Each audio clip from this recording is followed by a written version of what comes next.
Pemirsa Hidup Sehat Plus, dari sekian jenis penyakit, jantung masih menjadi penyakit yang paling menakutkan di dunia. Betapa tidak, penyakit ini tak memandang bulu, kapan, di mana, dan siapa saja bisa terserang penyakit mematikan ini. Berdasarkan data Organisasi Kesehatan Dunia atau WHO tahun 2012 lalu, sekitar 17,5 juta orang di dunia meninggal karena penyakit kardiovaskular. Pola hidup yang tidak sehat seperti sering mengonsumsi alkohol, konsumsi makanan berlemak, dan juga rokok sering disebut juga sebagai pemicu utama jantung koroner. Kematian akibat jantung koroner di Indonesia tergolong sangat tinggi. Pada semua kelompok usia sekitar 12,9%.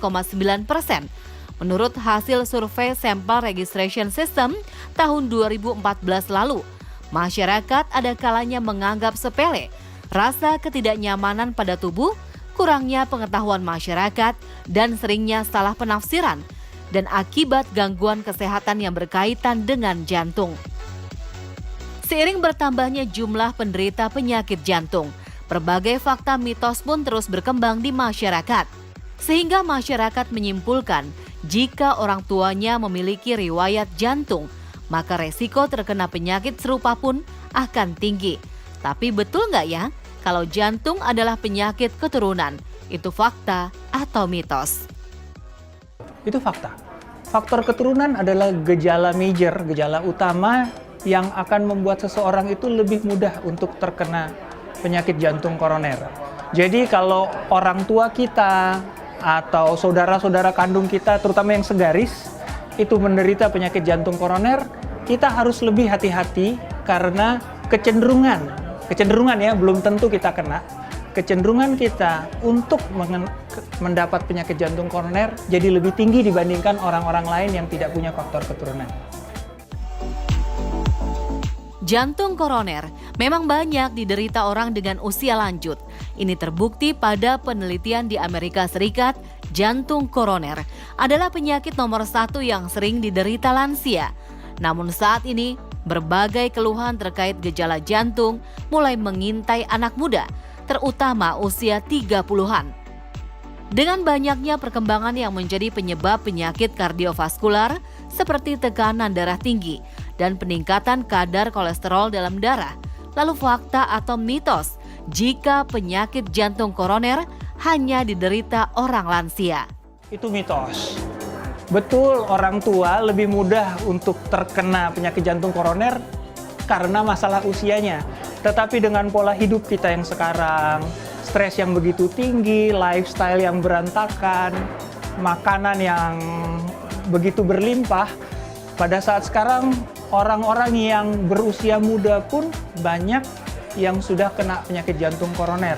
Dan itu makin sering kita lihat. Saat tubuh Anda terasa cepat lelah, sakit pada bagian punggung ataupun lengan, dada terasa sesak hingga sakit, waspada, bisa jadi itu adalah salah satu sinyal serangan jantung.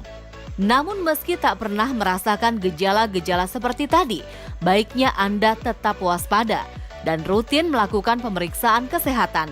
Karena katanya, penyakit jantung koroner tak bergejala, fakta atau mitos. Itu fakta. Artinya penyakit jantung koroner pada dasarnya tidak bergejala sampai di suatu titik dia mencapai penyempitan yang sedemikian sehingga oksigen ke jantung itu kurang. Pada saat itu sebetulnya gejala muncul. Jadi gejala itu tidak akan pernah terdeteksi sampai titik tertentu.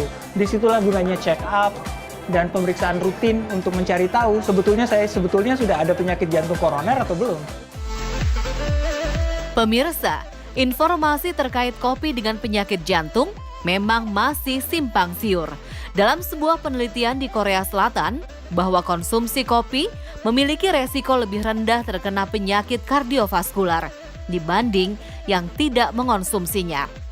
Penelitian lain memiliki pendapat sama, namun ada pula yang menyatakan jika mengonsumsi kopi dapat meningkatkan kolesterol dan darah tinggi. Lalu fakta atau mitos jika kopi dapat meningkatkan resiko penyakit jantung koroner? Di satu sisi bisa fakta, di satu sisi bisa mitos. Penelitian-penelitian tentang kopi cukup banyak dengan hasil yang tidak selalu sepakat. Saya suka kopi.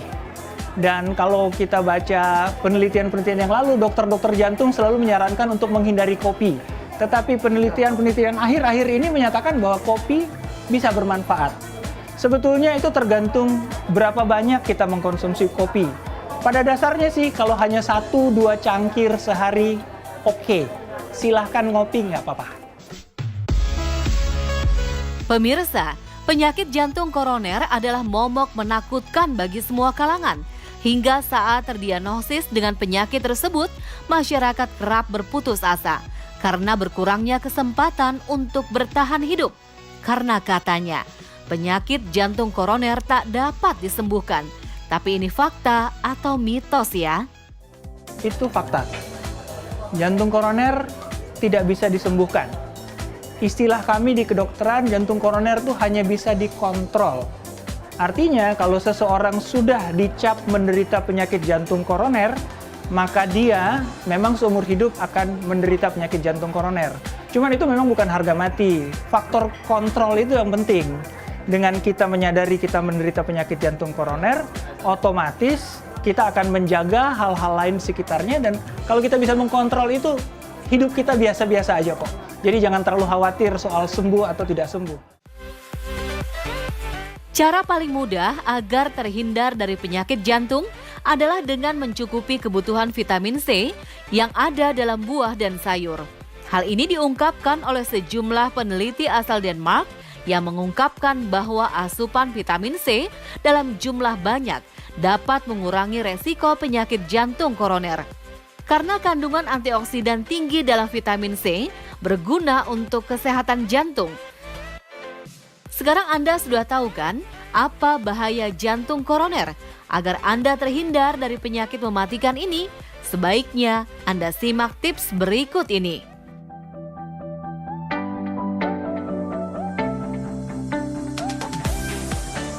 Jadi pemirsa, ada sedikit tips untuk pemirsa Ayo Hidup Sehat Plus. Untuk Anda yang saat ini masih sehat, tentunya Anda harus menjaga itu sebagai berkah yang sempurna dari Tuhan. Ada beberapa hal yang bisa kita lakukan. Pertama, kerja sih boleh, tetapi jangan terlalu stres, harus seimbang. Demikian juga makanan. Kami juga tidak melarang untuk Anda makan makanan-makanan yang enak, tetapi tolong porsinya dijaga sehingga kenikmatannya kita bisa dapat, tetapi sehatnya juga tetap kita dapat. Lalu satu lagi, olahragalah yang teratur. Olahraga itu akan membuat metabolisme di seluruh tubuh kita menjadi lebih baik. Dan terutama untuk jantung, itu sangat penting. Saran saya minimal Anda lakukan itu 3 kali seminggu, masing-masing sekurang-kurangnya 30 menit. Kalau Anda ingin melakukannya lebih, silakan. Akan jauh lebih baik lagi. Yang terakhir, untuk Anda yang sudah menderita penyakit jantung koroner, tips yang tadi berlaku sepenuhnya juga untuk Anda. Tetapi, jangan lupa untuk tetap kontrol teratur, konsultasi dengan dokter Anda, dan hidup yang sehat. Halo pemirsa Hidup Sehat, pada segmen Cara Sehat kali ini, saya akan memberitahukan bagaimana caranya kita menolong orang yang menderita henti jantung. Sebelum dia sampai dihantarkan ke rumah sakit, kita harus memberikan pertolongan pertama. Salah satunya dengan melakukan pijat jantung. Demikian caranya.